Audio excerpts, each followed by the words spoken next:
sejahtera untuk kita semua. Kembali bertemu bersama saya Regina Dude SPD dalam aksi nyata keterampilan sosial emosional.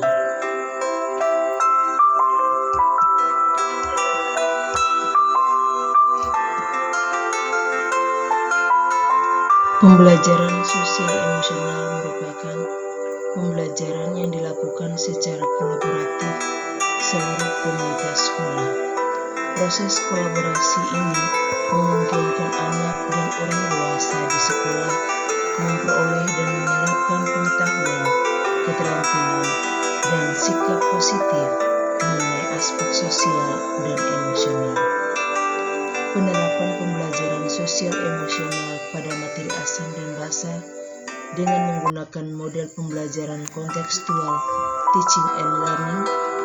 Teknik keterampilan sosial emosional yang digunakan adalah teknik bernafas dengan penuh kesadaran pada awal kegiatan pembelajaran dan kegiatan inti bekerja sama dalam kelompok. Pada pembelajaran ini juga guru melakukan diferensiasi konten, proses, dan produk.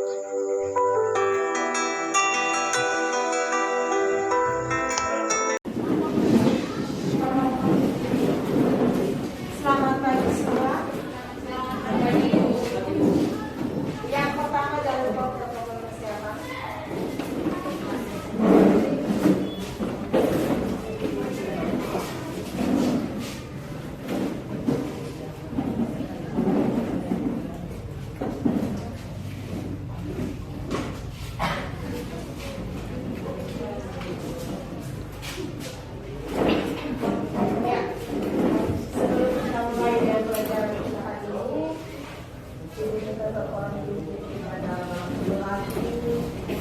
Salah satu lagi ya, lagu wajib.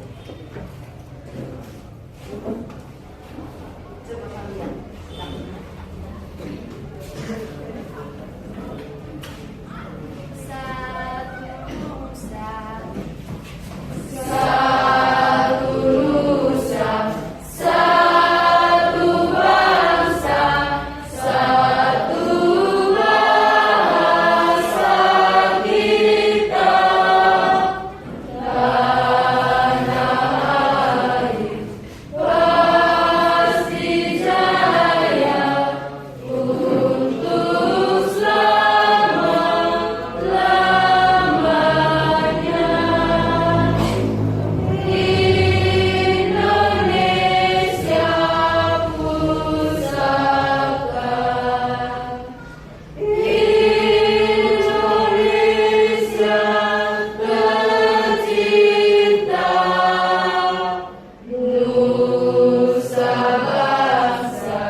Anda menarik nafas secara perlahan dan ketika ibu menyebutkan angka genap, Anda menghembuskan nafas secara perlahan, fokus dan matanya ditutup.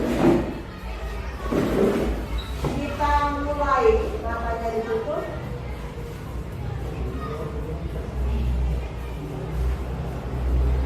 Belum semua menutup mata. Fokus. 1, 2,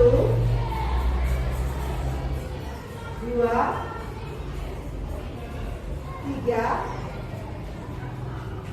4,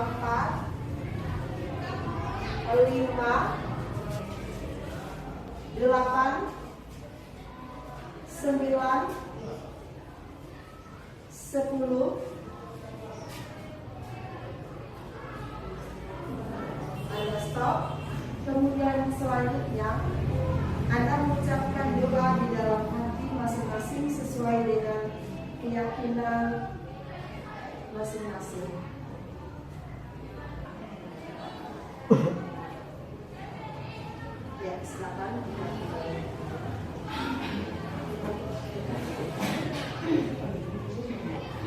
menuliskan sebentar dalam kertas potong apa yang Anda rasakan ketika Anda bernafas dan ketika Anda menghembuskan nafas secara perlahan. Perasaan Anda, kemudian apa yang dirasakan oleh tubuh Anda.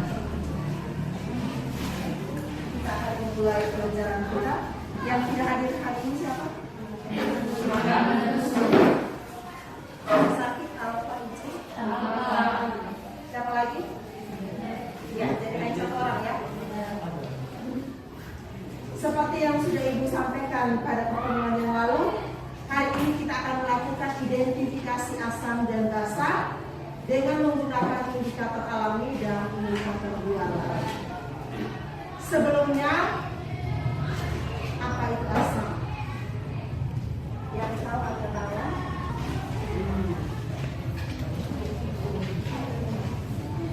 Asam.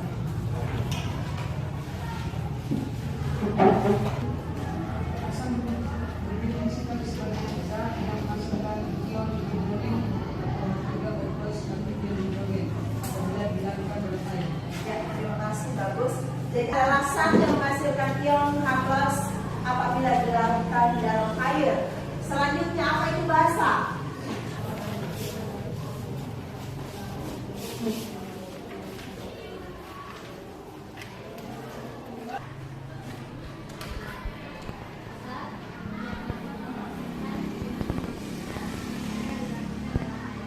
Ya, bagus sekali.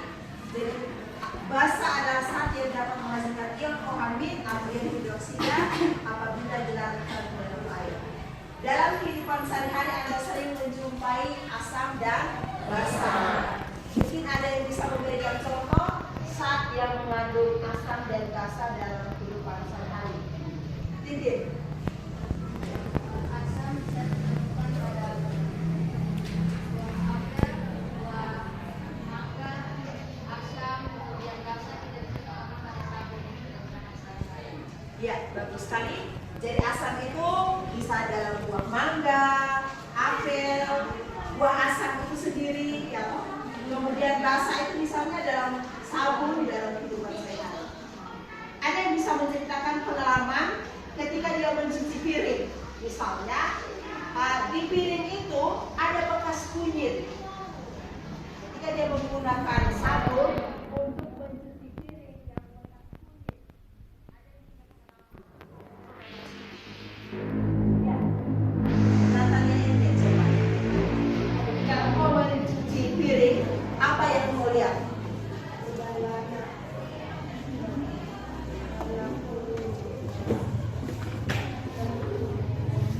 Ya, menurut Natalia bahwa ketika dia mencuci piring menggunakan sabun dan piringnya ada bekas kunyit, itu berubah warna menjadi warna orange.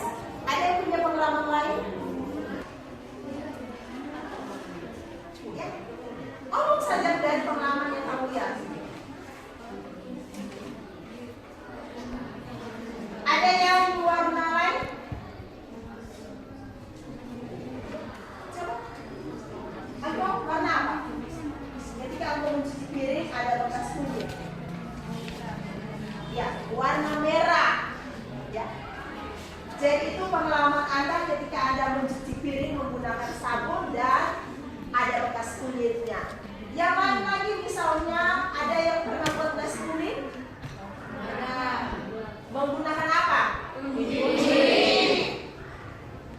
Jika Anda menambahkan perasan air jeruk misalnya dalam nasi kuning itu ketika belum masak, itu kira-kira warnanya bagaimana? Ya, menjadi warna apa? Ada yang pernah buat? Ya, warna kuning, kuning cerah. Warnanya apa? Identifikasi asam dan basa menggunakan indikator, baik indikator alami maupun indikator buatan. Ada yang bisa memberi contoh kepada teman-teman sekalian yang termasuk indikator alami itu apa? Silakan angkat tangan. Coba di ST. Ya, yang lain kita dengar ST. Yang termasuk indikator alami itu apa?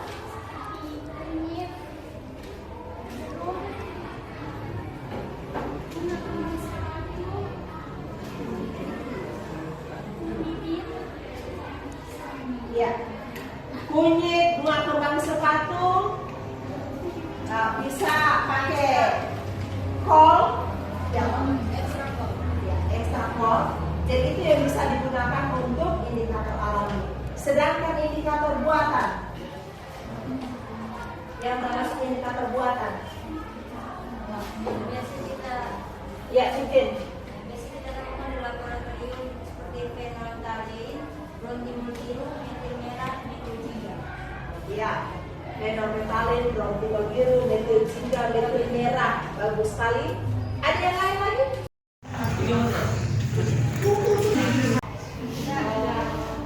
Kalau begitu sekarang langsung saja kita bentuk kelompok. Duduk dalam kelompok masing-masing. Silakan bergerak.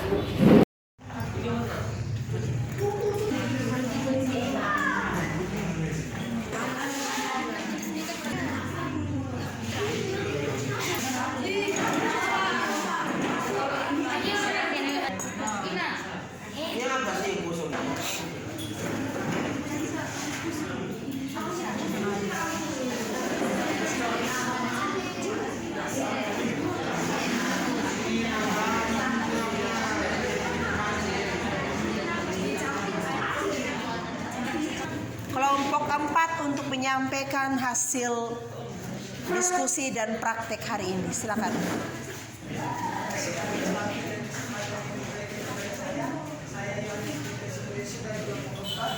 Akan menyampaikan hasil kesimpulan kami. Pertama, larutan jeruk. Lakmus merah yang kami celupkan ke larutan jeruk, warnanya akan tetap menjadi merah. Sedangkan larutan lakmus biru dicelupkan ke larutan jeruk, maka warna biru akan berubah menjadi merah. Maka sifat larutan jeruk adalah asam. Lakmus merah yang dicelupkan ke air kapur akan berubah menjadi warna biru. Sedangkan lakmus biru yang dicelupkan ke air kapur akan tetap menjadi biru. Maka sifat larutan air kapur adalah basa. Perubahan indikator lakmus merah yang dicelupkan ke air sabun akan menjadi warna biru. Sedangkan lakmus biru akan tetap menjadi warna biru. Maka sifat larutan sabun adalah basa. Lakmus merah dicelupkan ke air cuka tetap menjadi merah. Lakmus merah yang hasil laporan dari kami. Ya, kita berikan aplaus kepada Pep.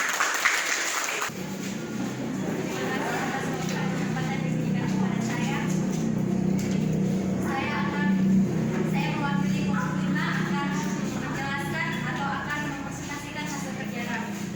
Yang pertama, untuk larutan jeruk, perubahan warna pada indikator kunyit menjadi warnanya asam. Yang kedua, air kapur, perubahan warna pada indikator kunyit berubah warna menjadi orange. Perubahan warna pada indikator kunyit berubah warna menjadi jingga. Kunyit berubah warna menjadi merah tua. Warna pada indikator kunyit berubah warna menjadi warna kuning. Sekian dari kami. Ya, kita berikan aplaus untuk. Silakan. Selamat pagi teman-teman. Pagi. Kami dari kelompok 7 akan melaporkan hasil diskusi kami. Dari hasil pengamatan kami, larutan jeruk jika dicampurkan ke dalam kembang sepatu maka akan menghasilkan warna merah. Sifat larutan yaitu asam. Larutan air kapur jika dicampurkan ke dalam kembang sepatu akan menghasilkan warna hijau. Sifat larutannya basah. Larutan sabun jika dicampurkan ke dalam kembang sepatu akan menghasilkan warna abu-abu. Sifat larutannya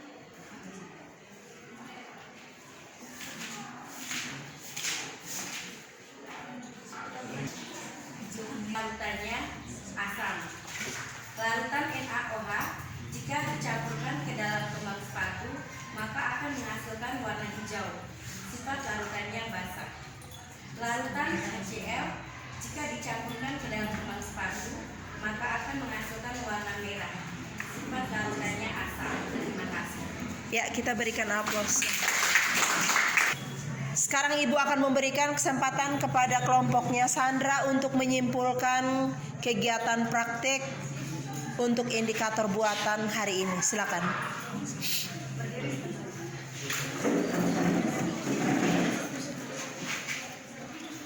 Baik, selamat pagi Ibu dan selamat pagi teman-teman. Selamat pagi. Saya lulusan dari kelompok 2 ingin menyimpulkan dari hasil praktikum tadi mengenai perubahan warna pada indikator buatan, yakni pada kertas lakmus merah dan lakmus biru. Berdasarkan teorinya, kita tahu bahwa identifikasi asam basa menggunakan kertas lakmus itu dapat dilakukan dengan cara mengamati perubahan warna kertas lakmus ketika bereaksi dengan larutan. Jadi di sini saya hanya menyimpulkan dari apa yang sudah dijelaskan oleh kelompok tadi dari saudara Pet mengenai sifat larutannya saja. Yang pertama, untuk larutan jeruk itu sifat larutannya asam, air kapur itu sifat larutannya basah, sabun sifat larutannya juga basah, juga sifat larutannya asam, NaOH sifat larutannya basah, dan HCl sifat larutannya itu asam.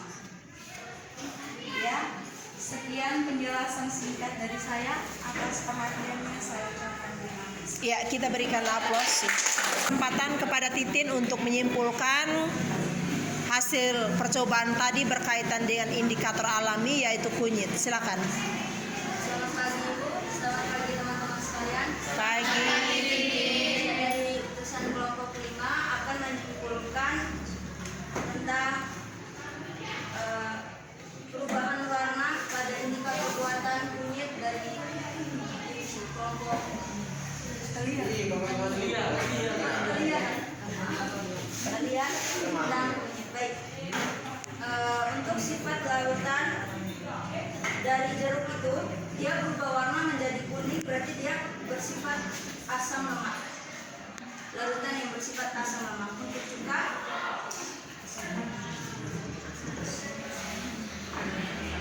baik, maaf saya ulangi. Sifat larutan dari jeruk tadi dijelaskan oleh saudari Kalia, dia berubah warna menjadi kuning, berarti termasuk sifat larutan asam lemak. Untuk cuka dia berubah menjadi orange atau jingga, dia termaksud sifat larutan basah.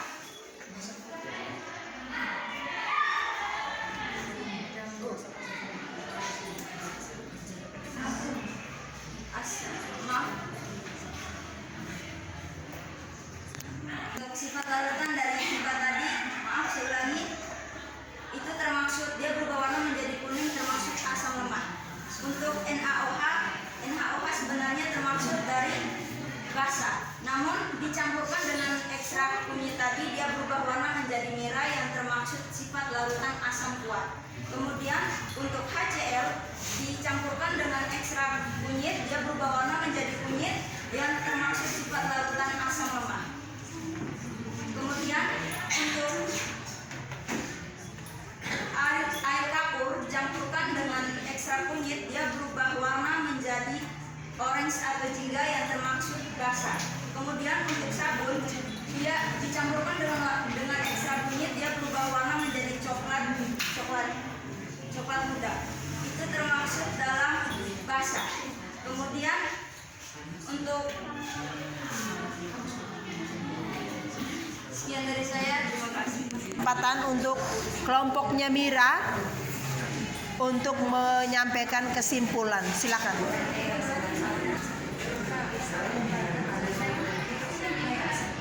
Pagi. Kami dari kelompok 8 ingin menyampaikan kesimpulan mengenai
melakukan refleksi untuk kegiatan kita hari ini, jangan lupa laporannya itu dikumpulkan minggu depan dan laporannya per individu ya, dikumpulkan minggu depan. Selanjutnya perhatikan, di sini Ibu sudah menyiapkan lembar refleksi untuk keterampilan sosial emosional di dalam kelompok.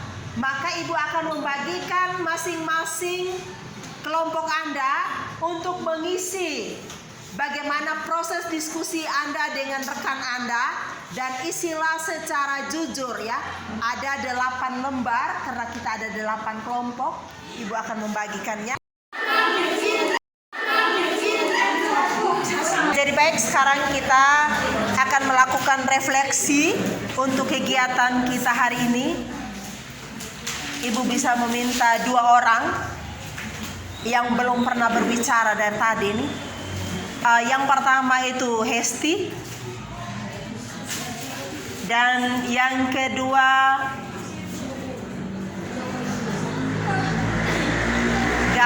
Mas Gama. Ya, silakan. Yang pertama Hesti, refleksi untuk kegiatan kita hari ini. Apa yang perlu diperbaiki, apa yang perlu ditingkatkan? Silakan.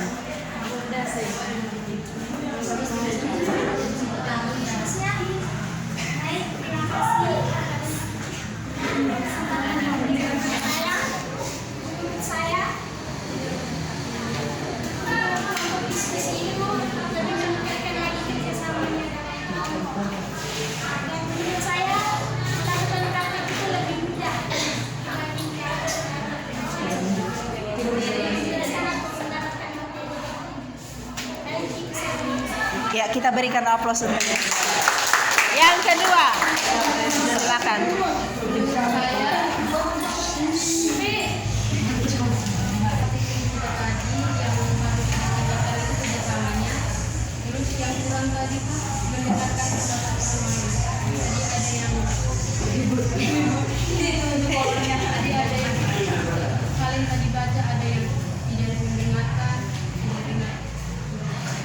Ya, terima kasih, kita berikan aplaus. Yang terakhir dari Ibu, perhatikan, tolong menghargai itu penting, kolaborasi.